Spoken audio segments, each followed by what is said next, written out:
So, ayun na mga piniski, mayabang na mahinang nilalang kayo mga piski kayo. So, pag-uusapan natin itong mga talent, stuntman, coordinator.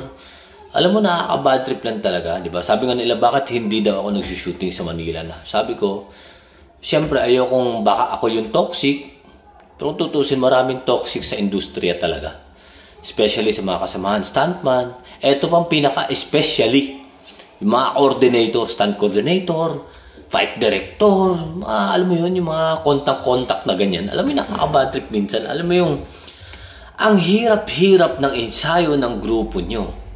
Pero pagdating sa TV series, pagdating sa taping, sa shooting, parang nililibre nyo yung mga stunt. Alam nyo yung tipong, basic lang naman yung backlift na yan. Okay lang yan, walang bayad. Kailangan babayaran daw yung critical.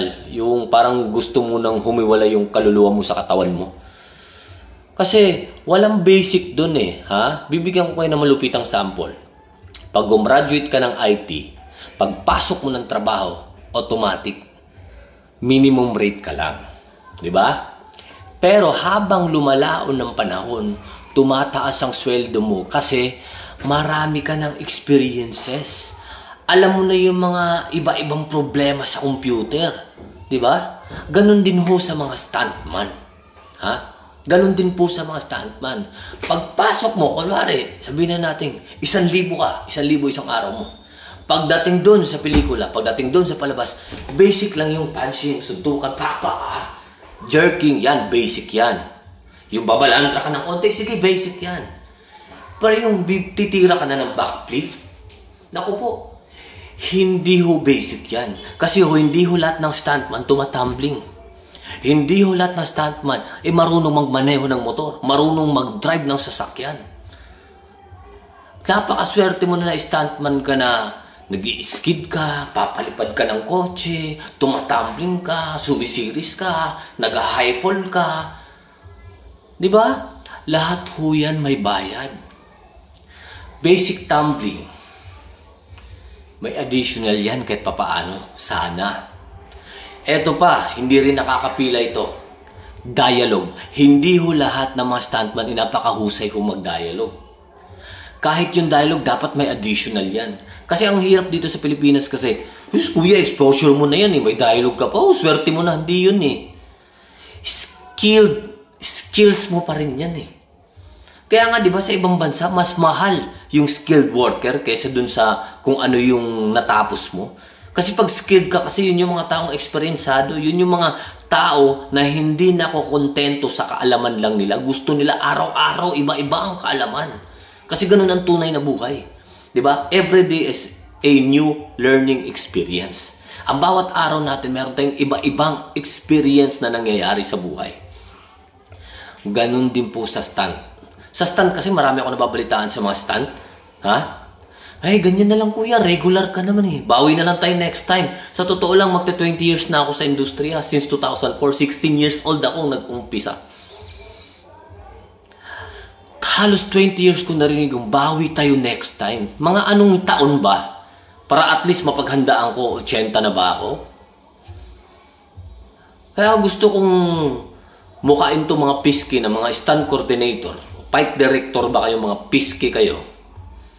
Iangat nyo naman ang buhay ng mga tao, ng mga stuntman. Hindi yung sarili nyo lang. Okay lang ako, fight director ako eh. Okay lang ako, okay lang mababa. Tanggapin nyo, trabaho yan eh. Kesa naman wala. Hindi pwede yung kesa naman wala. Kaya hindi sabay-sabay ang pag-angat ng buhay ng mga tao. Mga especially sa mga stuntman. Kasi porkit ikaw yung nag-i-schedule, sapat na sa'yo yung sweldo na yun.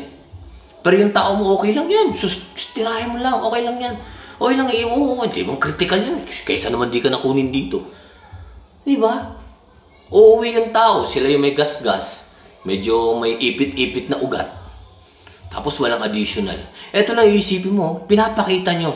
Napakahirap ng ensayo, napakahirap tumambling, napakahirap tumwis. Di ba? Napakahirap niyang gawin. Pero pagdating sa shooting, nililibre nyo lang.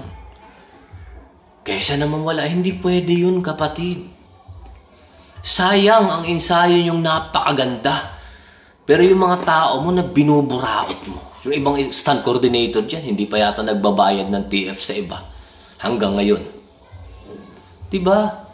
Bayaran nyo ng maayos. Alam nyo, napakasarap maglakad bilang scheduler o stunt coordinator na hindi ka nagkakaltasis. Napakasarap maglakad ng alam mo sa sarili mo na binabackstab ka ng tao sa maganda.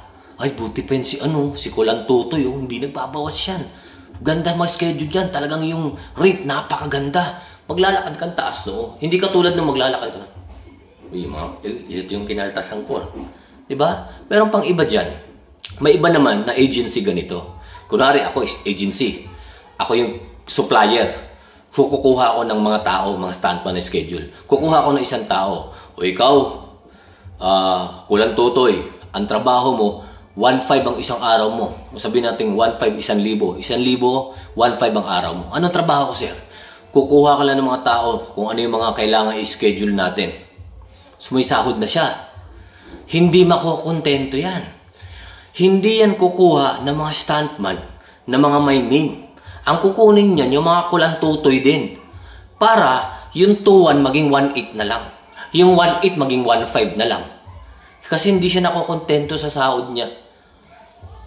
Huwag ganun. Paano tayo aasenso? Dapat sabay-sabay tayong umangat. Kasi aminin man natin o hindi mga kapatid, isa lang ang grupo. At alam mo kung anong grupo? Ha? Na napakaganda ng patakaran? Yung, ayoko magsalita. Pero isa na lang ang grupo sa Luzon, sa Manila, na stunt group na hindi nagbabawas. Yung minimum na totoong sweldo ng mga stuntman, sila lang ang meron. Bihira mo makikita mga tao niyang lumalabas-labas sa iba, gawa nga ng presyo. Dapat magkaisa tayo sa presyo. Huwag tayong maging hapit porke tayo lang yung may trabaho. Okay lang, fight director naman o, stunt coordinator naman ako eh. Okay lang sweldo nila dyan. Okay yan, pabawang 1.5 lang. Diba? Paano sasabay yung aangat yung buhay mo? Kasi yung iba kasi kinu-question ko, stunt coordinator ka na, fight director ka na. Alam mo naman yung experience natin dati, na kinukulantoy din tayo. Dapat, pag tayo na yung may hawak na tao, tayo na yung nandun sa taas, tanggalin na natin yung mga pangit na bagay-bagay. Isa na yan si Kaltasis. Diba? ASAP naman yan, SOP naman yan eh, na agency, may mga kaltas-kaltasis talaga. Normal kasi may binabayaran taxes. Pero kung ikaw naman, may sweldo ka naman, abay sapat na yun na ibigay mo naman sa tao ng tama. Diba? Kasi hindi pwede sasabihin ng production na nagtitipid kasi tayo kasi baka malugi. Ay huwag kang magnegosyo ng ganyan kung malulugi ka. Diba? May iba nga dyan, artista, sikat na sikat yung palabas niya. Oh, ang ibibigay niya sa tao, trabaho daw, long term na work. Long term lang, work lang. Diba? Para tayong mga magulang natin na dito sa Pilipinas na, alam mo yung pinag-aral ka na magulang mo, pagtapos mong gumraduate, ang laging nilalagay sa utak mo, maging trabahador ka lang. Diba? Hindi katulad ng mindset na, anak, mag-aral ka maigi, pag-graduate mo, magnegosyo ka. Trabaho, tigil sa trabaho, inegosyo mo. Kasi wala sa atin sa Pilipinas yun eh. Diba? Bihira yung mindset na magtapos ka anak, pagkatapos magnegosyo ka. Diba? Katulad, ganun din sa stuntman. Stuntman ka lang. Dapat stuntman ka lang lagi. Hindi pwede yun, brother. Maliban sa yung stuntman nangangarap na mabigyan ng magandang role sa palabas, malaki ang ambag ng mga stuntman sa pelikula. Especially sa mga action talaga. Huwag natin baratin yung tao. Di ba? Parang ano yan eh. Parang ukay-ukay. Gusto mo makamura? O may original nga sa ukay-ukay. Di ba? 10 used na. Ilang tao na yun. Second hands ang tawag. Marami ng hands ang dumaan. Kulang Tutoy na, di ba? Original dati. Hanggang ngayon, pero wala na. Gutay-gutay na. Kasi naghahanap ka ng mura eh. Putang, di ba? Ganun din yun sa stunt. Pag naghanap ka ng quality na stuntman, may tayo, may galing, may husay, bayaran mo rin na husay na bayad. Para magsipag yung tao. Tignan mo ngayon sa stunt, sa industriya. Yung mga ensayo na nakikita ko sa Facebook, may mga pakulakulantoy na lang. Diba? At least ako, kahit papaano, nagpasalamat ako na medyo naabutan ko naman yung mga istrikto ko na mga instructor. Kahit papaano talagang may matututunan ka. Ngayon, parang nakikita ko, takot nang gumulong sa lupa. Siguro dahil sa TF, bakit pa ako gugulong? Bakit pa ako mag-iensayo ng sobra? Hindi naman binabayaran, ensayo lang naman. Sa ensayo makikita ang galing. Pero sana naman po sa mga coordinator dyan, ang laki na ng mukha ko, grabe naman kayo. Share nyo tong video na to. Bayaran nyo ng tama yung tao. Yung production kasi, ang trabaho niyan, magtipid ng magtipid. Kaya kukuhain sila ng tao na tungkuri. Yung kuripot ka sa totoong buhay, ang gagawin mo, kukuriputin mo rin yung mga tao mo. Diba? Wag. Kung gusto mo ng quality yung presyo. Diba? Sabi ko nga, katulad ng mga kagamitan yan. Pag quality ang presyo ng bibili mo, quality yan. Diba? Diba? Bibili ka ng Harley Davidson, quality. Diba? Bumili ka ng motor na Rusi, mura. Mura yan, totoo. Magagamit mo. Pero hindi pwedeng pang long term yan. Hindi yan susobra. Yung presyo ng motor na yan, sinasapat lang din dun sa takbo ng buhay niya. Pero pag tumira ka ng mga Harley Davidson, yung mga mamahalin, automatic mahal ang kalakaran. Ganon din sa stunt. Magsigising kayo mga kapatid. Ngayon masaya kayo. Diba? Kasi nakakasweldo kayo ng tama. Pero iniisihan nyo stuntman, mga talent, mga extras. May Diyos tayo. Nakatingin yan. Magtataka ka na lang, sa susunod man, bigla ka nagkasakit, yung pera na liko mo hanggang pang-ospital lang. Kasi pag gumawa ng lalamang ka sa kapwa, hindi naman ngayon ang balik niyan. Soon. Ganun po. Kayo mga stuntman naman dyan, wag rin naman kayong mag-demand kung wala rin kayong alam. Alam mo yun, ang tagal ko na nag-ensayo. Wala pa akong shooting. Ilang buwan ka na ba nag-ensayo? Ilang taon na ba? 3 kabulan, sir! 3 kabulan! Anong 3 kabulan? 3 buwan ka lang nag-ensayo, ang lakas mo mag-demand ng shooting. Mimili ka pa ng presyo. Diba? Sabi ko nga, by category yan eh. Hindi porket parehas kayong stuntman, parehas kayo ng presyo. Parang artista yan. Parehas nga silang artista. Kunwari, Coco Martin, Piolo Pascual, John Lloyd Cruz.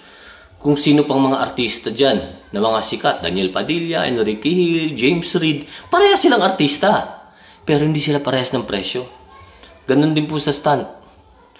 Parehas mga stuntman pero magkaiba ho ng presyo dapat lahat yan. Alam niyo kung bakit? Parehas ng presyo, minimum. Eto ha, 5K ka. 5K. Parehas kay lahat, 5K. Doon siya nagkakaiba sa skills. Kunin niyo si Balanggong. Kasi maliban sa stuntman yan, marunong mag-drive yan. Additional. So, nagiging iba na ang presyo niya. Sir, bakit po si sir? Hindi lang 5,000, sir. Bakit 7K sa kanya? Kasi yun, nagmamaneho yan. Nagmamaneho ka ba? Hindi po. O, nakita mo naman, di ba? Parehas kayo ng role, bodyguard. Pero tingnan mo, nagmamaneho siya. Ikaw hindi naman. So, dapat po ganun. O, wait lang.